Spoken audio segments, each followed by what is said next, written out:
Yesterday we told you as to how the Ukraine war is escalating to a whole new level. Now Kiev rained down drones on Moscow. But what has happened today just highlights the strategy that Ukraine seems to be clearly embarking upon. Ukrainian drones attacked two oil refineries in Russia's Krasnodar region. One of the oil refineries caught fire, which was later put out. Although there were no casualties, the attack was pretty alarming and pretty serious. You see, both the refineries are quite close to one of Russia's most important oil export gateways, the Black Sea port of Novorossiysk. Now, the FSP oil refinery is just about 80 kilometers away. The Ilskar refinery is about 64 kilometers away from where this attack happened. Novorossiysk can process nearly about 6 million tons of oil each year. The plant, along with the Caspian Pipeline Consortium terminal, brings about 1.5% of the total global oil to the markets.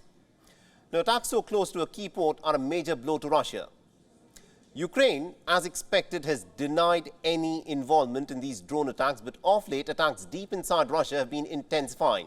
And that's right, instead of reclaiming Russian-occupied territory in Ukraine, the strategy of Kiev seems to be more focused on the Russian heartland. Is this strategy a part of the much-anticipated counter-offensive that Ukraine has been talking about for several weeks now? If it is, then this can only be described as a low-cost strategy which could result in an unpredictable escalation. And also, more importantly, it goes against everything that the West has been saying about why it has armed Ukraine and also the Western strategy for Ukraine to fight back against Russia. The Russian forces are entrenched along an extended line in Ukraine's east and south. Places such as Bakhmut, Luhansk and Kherson are heavily fortified. Now, instead of focusing on these territories, Ukraine seems to be interested in hitting deep inside the Russian territory at this moment. Now, these are areas that are relatively defenseless. This quite clearly violates the West's conditions of supplying weapons. The United States and the United Kingdom had strictly said that their weapons must be used only for defensive purposes to retake the Ukrainian territory that has been taken over by the Russians. But now Kiev is crossing quite a few red lines. It has attacked refineries in this round of attack. Wealthy districts of Moscow have also come under the rain of drones.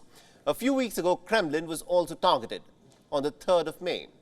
And Russia is extremely angry at how little the West has done to rein in these attacks by Ukraine. It has said that it has taken note of a lack of condemnation and how this is going to turn out for Ukraine. For the time being, it is busy raining down artillery in Russia. The Ukrainian shells hit the Russian-controlled Luhansk region, resulting in deaths of 5 people. Artillery struck the Russian town of Shebekino. 2 people were hospitalized. The shells smashed into windows and damaged roofs of an 8-story apartment building. 4 homes were destroyed, along with a school. Now take a look at these images. The streets in Shebenko were strewn with blown-up vehicles. So what is Russia doing in terms of a response? It is making some pretty tall claims. It claims that it has destroyed Ukraine's last warship in the Odessa port just 2 days ago. But Russia has not given any evidence of it having destroyed the Ukrainian warship. Listen to what their spokesperson had to say. On 29th May, the last remaining Ukrainian warship in service, the Yuri Olefirenko, was destroyed by a high-precision strike launched by the Russian airspace forces on the naval base in the port of Odessa.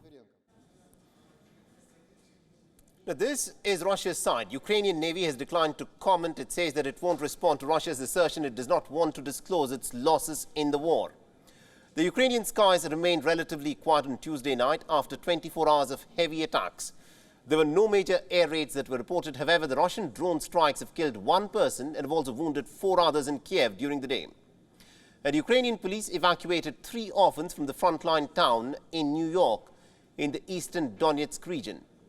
The children said that a shell in fact landed in the backyard of their house, shattering windows. Listen. Shell landed in our background and exploded. Windows were shattered. We did not shelter in the basement because we could have been trapped there.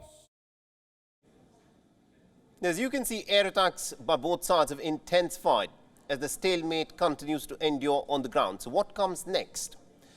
Will Ukraine up its counteroffensive in the Russian-occupied territories, or will it continue to target deeper inside the Russian hinterland? And what is more important is that does the West now support this new strategy of the Ukrainian forces to strike targets deep inside the Russian territory by using the Western-supplied weapons? WION is now available in your country. Download the app now and get all the news on the move.